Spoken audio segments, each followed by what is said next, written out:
What's up, guys? So, welcome to the next lesson. I was going to say episode, but I guess lesson.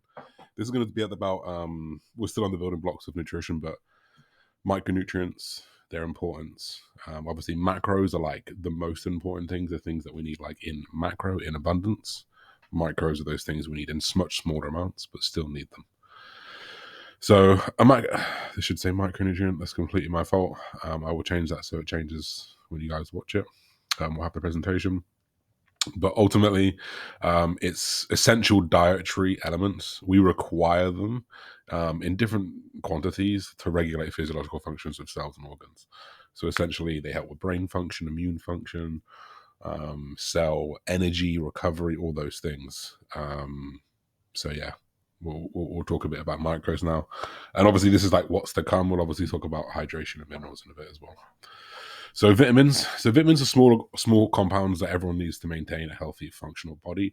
Not every vitamin works, as we'll go over in the supplement section as well.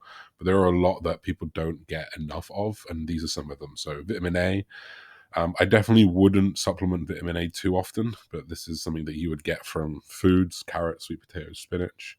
Great for vision, immune function, skin health. Vitamin B for red blood cell formation, brain function, energy production.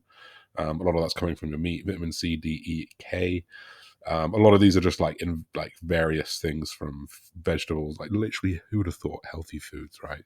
So vitamin C's are in fruits. Vitamin D's are in dairy products or eggs, fish, fatty products, because obviously vitamin D is fat soluble. Vitamin E as well, fat soluble, nut seeds, and then vitamin K. I'd usually supplement vitamin K actually, but we'll get onto that later on. So that's vitamins. But what are minerals? Minerals are elements on the earth, and they're ultimately found in food. And humans actually require some of them for their healthy lifestyle. So calcium, iron, magnesium, potassium, zinc, I should say, sodium. All of these are like metals, right? And you think, why you need those? Yeah, they actually help things like red blood cell production, transporting oxygen around the body, like iron. Magnesium can help promote a parasympathetic state of the nervous system, which can calm the nervous system, which can reduce anxiety. Potassium and sodium, obviously, for electrolyte balance.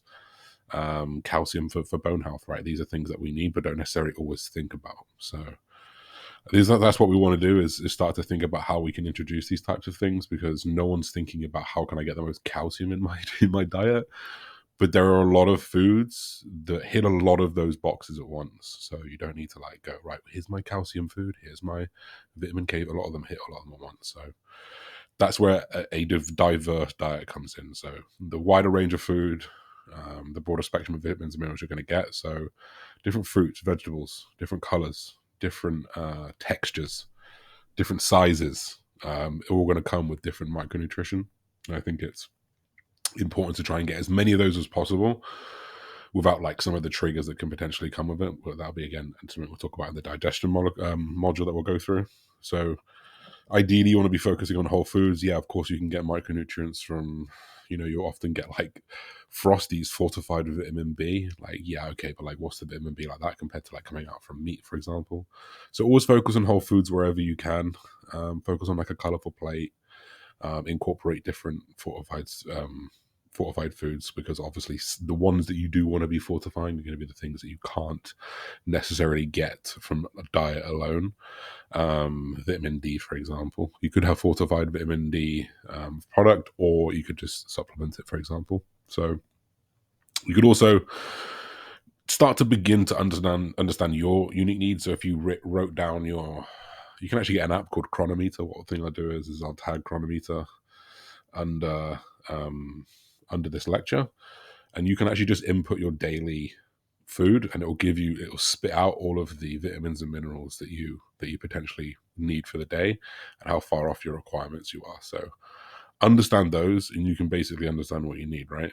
Depending where you are in the world can also affect things, guys. If you are in a very cold country, a dark country, if you're in a country where it's really, really, really hot outside and you stay inside, vitamin D is going to be affected. So, consider that. Also, consider your supplements wisely. So, if you do have a difficulty meeting the nutritional needs from diet alone, which you should try and do, then yeah, maybe you can consider supplements. But it's not. It's important just to consult with a healthcare professional or an online coach before you do that, because some of them have, toxicity, which you might not know about. Take too much vitamin D is not good for you. So it's good to understand the doses and how to dose them properly.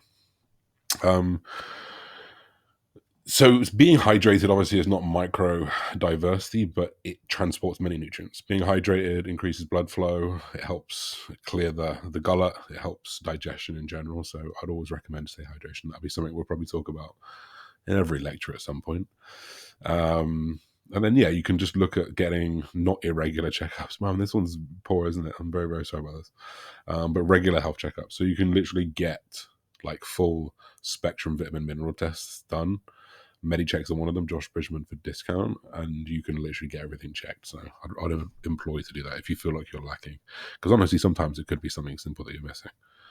So here's an example of a day in the life of balanced micronutrients. So Greek yogurt got a little bit of probiotic there. Mixed berries have like what four different those frozen ones. They've got a raspberry, a blackberry, a blueberry, a strawberry. You've got a lunch there with grilled chicken. You've got spinach, bell peppers. Peppers are going to have loads of vitamin C, vitamin A, K. Dinner, a salmon for your omegas and some fat soluble vitamins, and then obviously like broccoli, sweet potato. You're going to get some great vitamins and minerals from there. Things like carrot sticks, apple slices. Like this is actually pretty simple, but it covers a lot of what you need.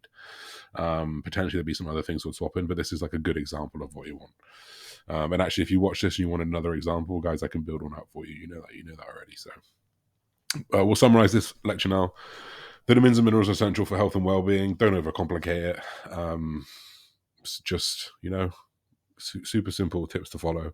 4 or 5 different vegetables a day, 2 or 3 different fruits, 2 fish twice a week, red meat once a week. If you're unable to do the above, look into supplementing the above, right? So we'll leave that there, guys. If you've got any questions, of course, you can comment down below or you can tag me in the main discussion box. We'll see you guys soon.